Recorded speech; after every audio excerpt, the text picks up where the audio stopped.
शादी के दिन दुल्हन का लाल जोड़ा सबने देखा है, लेकिन अगर वही दुल्हन रात को रास्ते पर अकेली मिल जाए और उसके पैर पीछे की तरफ मुड़े हुए हो, तो आज का कहानी नेपाल के गोरखा गांव से है। और ये कहानी मुझे एक बुजुर्ग ने सुनाया है, जो कहते हैं अब तक उस गांव में रातों को शादी का गीत सुनाई देता है। आज का कहानी का किरदार है एक स्कूल टीचर अनूप। उसके साथ जो हुआ उसने पूरे गांव का खून सुखा दिया। अनूप एक सिंपल स्कूल टीचर था जो शहर से दूर रहता था और गोरखा गांव के बच्चों को पढ़ाता था। दिन में मस्त रहता था, लेकिन रात को अकेले उस खाली मकान में तन्हा रहता था। गांव के एक कोने पर एक पुराना सराय था। ऐसे आपको बता दूं कि सराय क्या है। सराय बेसिकली ऐसा होता है, मतलब एक लॉज टाइप का। अगर गांव में कोई ट्रेवलर आता है तो वो लोग रात को वहीं पे रुकते थे। कई लोगों से सुना गया उस जगह एक लड़की का लाल दुपट्टा मिला था। उस लड़की का नाम था माया। उसके शादी के एक दिन पहले उस लड़की की मौत हो गई थी। तब से लोग अक्सर कहते हैं रात में एक दुल्हन लाल जोड़ा पहने हुए देखी गई है, मगर उसका चेहरा हमेशा दुपट्टे के पीछे छुपा रहता है। एक रात अनूप अपने दोस्त दीपक और मदन के साथ शादी से वापस आ रहे थे। तेज बारिश और अंधेरी रात। तभी उन्होंने देखा रास्ते पे एक लड़की लाल लहंगे में खड़ी, लाल चुनरी और भीगा हुआ जोड़ा। लड़की ने कहा, मंदिर तक जाना है, मदद कर दो। अनूप ने कार का दरवाजा खोला।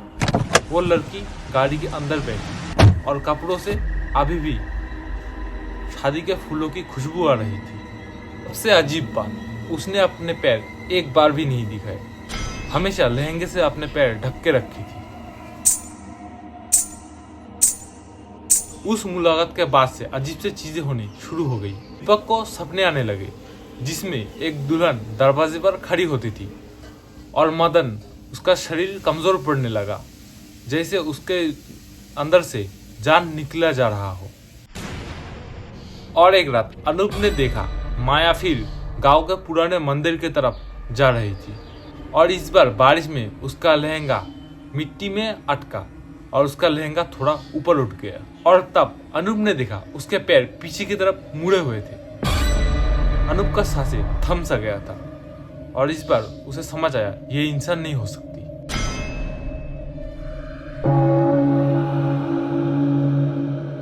अनूप ने गांव के सबसे बुजुर्ग आदमी मटिया काका से पूछा, और मटिया काका ने कहा वो लड़की माया थी, उसकी शादी अधूरी रहेगी, उसके सपने अधूरे रहेंगे, और ऐसी दुल्हन अक्सर रूह बनकर लौट आती है। और ऐसी रूह जब वापस लौट आती है उसका नाम हो जाता है किचकांडी। वो लाल जोड़ा पहनती है और दिखने में बहुत सुंदर होती है, और उसके पैर उल्टे तरफ मुड़े हुए होते हैं। वो आदमियों को अपने जाल में फंसाती है और उनकी ताकत चूस लेती है। पर बेटा, उससे भागने की कोशिश मत करो, उसे इज्जत करो, और उसे बस एक ही चीज चाहिए, यकीन कि कोई उसका कहानी याद रखे। अनूप समझ गया और उसने दीपक और मदन को समझाया। उन्होंने मंदिर में लाल चुनरी और फूल रखे, और उन्होंने शादी का गीत गाया जो माया अपने शादी में नहीं सुन पाई। और उस रात माया फिर आई, शादी का जोड़ा पहने और दुपट्टा सर पे, और इस बार उसका चेहरा क्लियरली दिख रहा था, सुंदर पर आंखों पे दर्द। अनूप ने पूछा, तुम्हारा नाम क्या है? माया ने धीरे से कहा, माया। अनूप ने कहा, तुम्हारी कहानी हम याद रखेंगे, तुम अकेली नहीं हो। माया के आंखों से आंसू निकली और उसने मुस्कान दी, और उसी पल मंदिर का दिया तेज जल उठा और धीरे धीरे बुझ गया।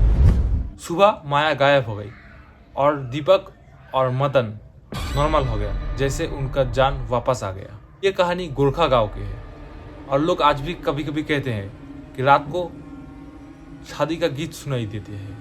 क्या माया अभी भी वही है? क्या उसे सुकून मिल गया? कोई नहीं जानता। पर याद रखना, रात को अगर रास्ते पे कोई लाल जोड़ा पहने दुल्हन दिखे तो उसका कहानी सुन लेना और उसका पैर मत देखना, क्योंकि कुछ दुल्हन कभी मंडप तक नहीं पहुंच पाती। ऑलराइट दोस्तों, आज का वीडियो इतना ही। वीडियो कैसा लगा? अगर वीडियो को पसंद आया तो चैनल को सब्सक्राइब कर दो ऐसी इंटरेस्टिंग वीडियो देखने के लिए। क्या ये कहानी आपने कभी सुना है? अगर सुना है तो कमेंट में ज़रूर से बताओ और मिलते हैं नेक्स्ट वीडियो में। तब तक के लिए बाय बाय गाइस।